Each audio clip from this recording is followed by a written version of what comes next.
Em nome do Pai, do Filho e do Espírito Santo. Amém. Louvado seja o nosso Senhor Jesus Cristo, quarto domingo do tempo pascal. A palavra do Senhor já se espalhou por toda a sua região? Ou seja, você garante que todas as pessoas do seu prédio, da sua rua, do seu bairro, da sua cidade, já ouviram a palavra do Senhor? Queridos irmãos e irmãs, na primeira leitura deste domingo nós temos uma experiência extraordinária que mudará radicalmente toda a vivência dos apóstolos e de todos os cristãos nos atingindo até aqui. Nós temos Paulo e Barnabé, eles estão evangelizando na Antioquia de Pisídia e aqui nós temos uma dinâmica muito interessante. Eles eram homens que, diante de outros homens e mulheres, eles glorificavam a Deus com suas vidas. Eram homens que realmente, cheios do Espírito de Deus, levavam as pessoas a olhar para Deus, a pensarem sobre suas vidas e a se determinarem a seguir o caminho do Senhor. A primeira leitura vai nos dizer que eles estando na sinagoga e sentados, provavelmente após toda a celebração na sinagoga, os dois insistiam que as pessoas continuassem fiéis à graça de Deus. Nós encontramos isto no capítulo de Atos dos Apóstolos, no capítulo 13 dos Atos dos Apóstolos. Sim, fiéis à graça de Deus. Esta é a grande graça que vai fazer com que eles sejam tão encantadores, tão cheios do Espírito, que as pessoas no sábado seguinte, praticamente quase toda a cidade, é isso que nós ouvimos, vão se reunir em torno deles para ouvir a palavra de Deus. E aqui neste trecho dos Atos dos Apóstolos, nós temos um grande reforço da palavra de Deus. Palavra de Deus, graça de Deus, palavra de Deus, levar a salvação, a palavra do Senhor, a palavra do Senhor. Isto quer dizer, a palavra do Senhor é a palavra do Senhor Jesus, e as pessoas queriam ouvi-los, o testemunho deles sobre o Senhor, não a palavra deles, mas a palavra do Senhor. E aqui nós temos duas reações diante daqueles que ouvem a palavra do Senhor. Os judeus ficaram irritados, na verdade cheios de inveja, mas os pagãos não, ficaram muito contentes. Então aqui existe uma dinâmica muito interessante provocada pela palavra do Senhor, pela palavra de Deus, pela graça de Deus. Nós invejamos, nós nos fechamos ou nós nos deixamos tomar pelo este contentamento ao ouvirmos a palavra do Senhor. Porque a palavra do Senhor, a palavra de Deus é a palavra do Cristo ressuscitado, do Senhor ressuscitado. É disto que São Paulo e São Barnabé falavam. Não ensinavam mistérios profundos que exigiriam muitos anos de estudo, mas falavam do Senhor Jesus ressuscitado. É isso que verdadeiramente nós ouvimos no Evangelho. O Senhor vai dizer aos seus discípulos: as minhas ovelhas escutam a minha voz. E se escutam a minha voz, se Ele é o pastor, elas seguem, as ovelhas seguem a voz do pastor. E aqui existe uma dinâmica muito grande. Este pastor não vai levar suas ovelhas, que somos nós, para pastar. Não, o Senhor nos conduz à vida eterna. Esta é a graça que move o coração dos homens e mulheres que ao longo desses 2000 anos têm ouvido a palavra do Senhor, têm ouvido a palavra de Deus, têm ouvido sobre Jesus ressuscitado. A vida eterna. É exatamente aqui o que é experimentado e o que nós ouvimos na primeira leitura.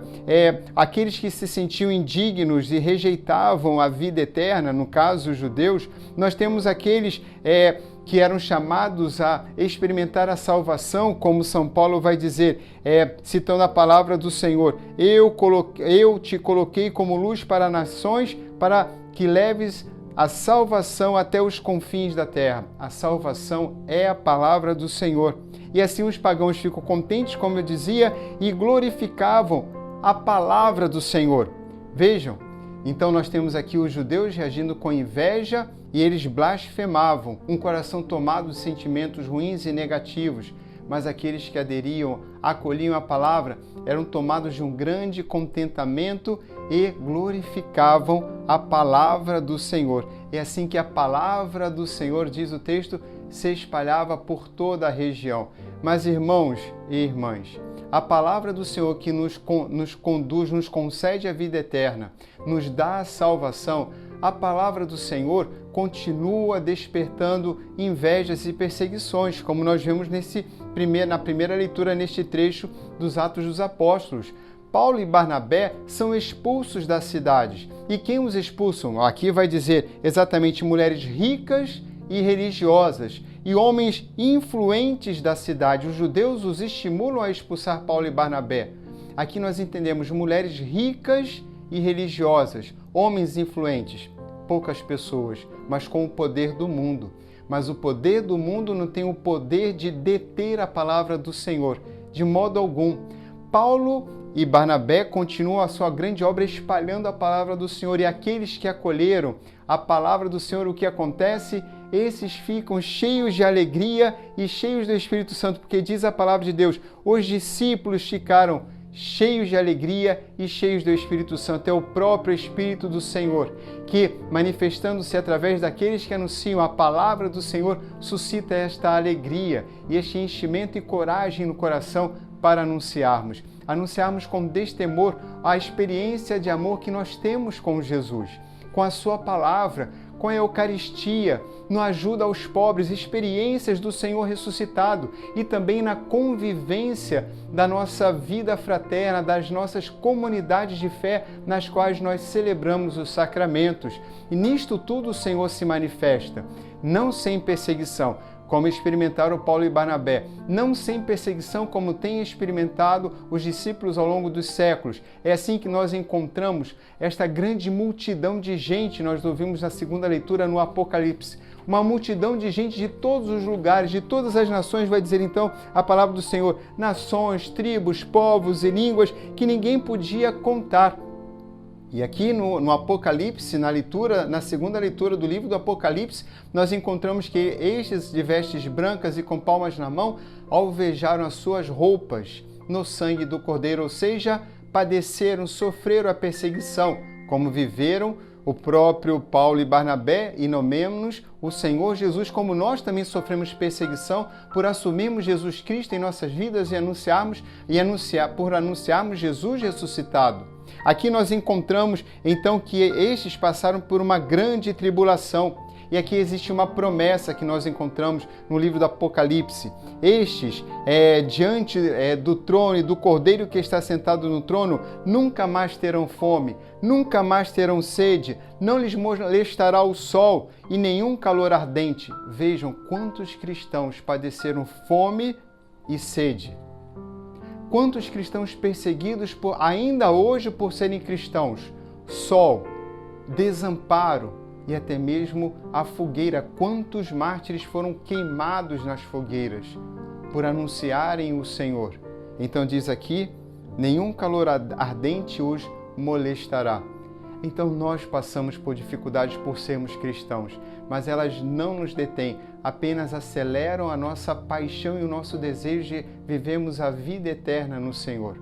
É aqui também que na segunda leitura, no livro do Apocalipse, nós encontraremos, e ali, diante do Cordeiro, aquele que é o nosso pastor, nos conduzirá às fontes as fontes da água da vida, Ele mesmo a fonte da vida. E assim diz e conclui a segunda leitura, e Deus, o próprio Deus, enxugará as lágrimas dos seus olhos.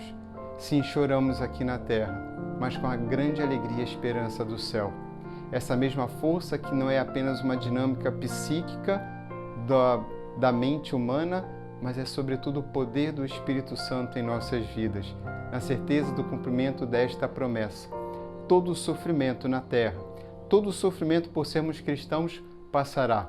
O próprio Senhor enxugará nossas lágrimas e nada mais nos molestará, porque o Senhor estará sempre conosco e nós, suas ovelhas, estaremos sempre com eles e todos nós reunidos em torno do Cordeiro, do nosso bom pastor.